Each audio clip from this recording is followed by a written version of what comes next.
everyone, today I'm going to be doing Cashflow Quadrant by Robert Kiyosaki. Know what real risk is. The second step in training your brain to see money is to learn to recognize what real risk is. When people say to me that investing is risky, I simply say, investing is not risky, being uneducated is risky. Investing is much like flying. If you've been to flight school and spent a number of years gaining experience, then flying is fun and exciting. But if you've never been to flight school, I'd leave the flying to someone else. Bad advice is risky. Rich Dad firmly believed that any financial advice was better than no financial advice. He was a man with an open mind. He was courteous and listened to many people, but he relied ultimately on his own financial intelligence to make his decisions. If you don't know anything, then any advice is better than no advice. But if you can't tell the difference between bad advice and good advice, then that is risky. Rich Dad firmly believed that most people struggle financially because they operate on financial information handed down from parent to child. And most people don't come from financially sound families. He often said, bad financial advice is risky, and most of the bad advice handed out at home, not from what is said, but from what is done. Children learn by example more than words. Your advisors are only as smart as you. Rich Dad said, your advisors can only be as smart as you are. If you are not smart, they can't tell you that much. If you are financially well-educated, competent advisors can give you more sophisticated financial advice. If you are financially naive, they must by law offer you only safe and secure financial strategies. If you are an unsophisticated investor, they can only offer low-risk, low-yield investments.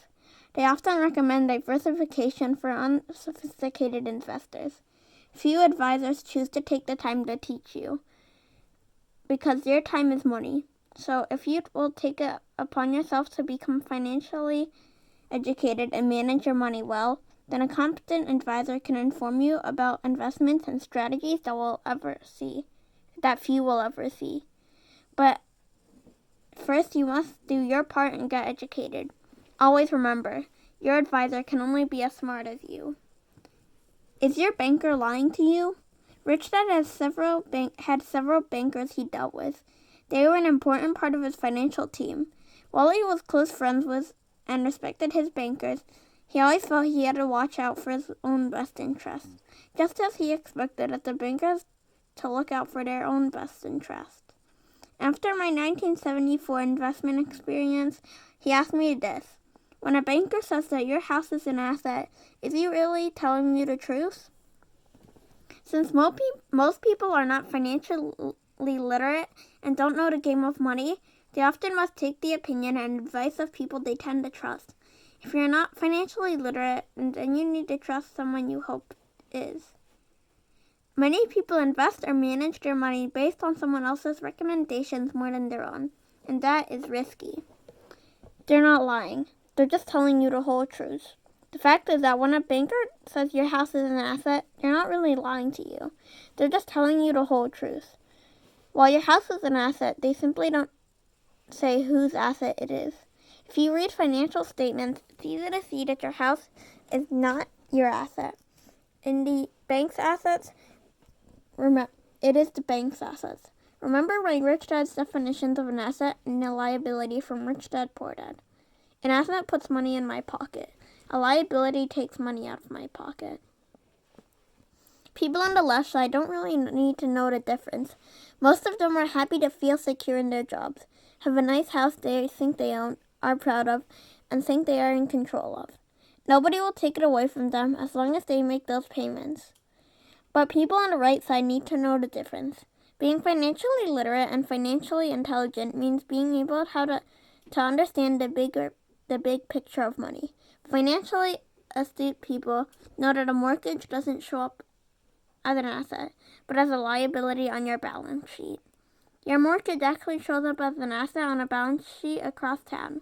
It shows up as an asset on the bank's balance sheet. Anyone who has taken accounting knows that a balance sheet must balance.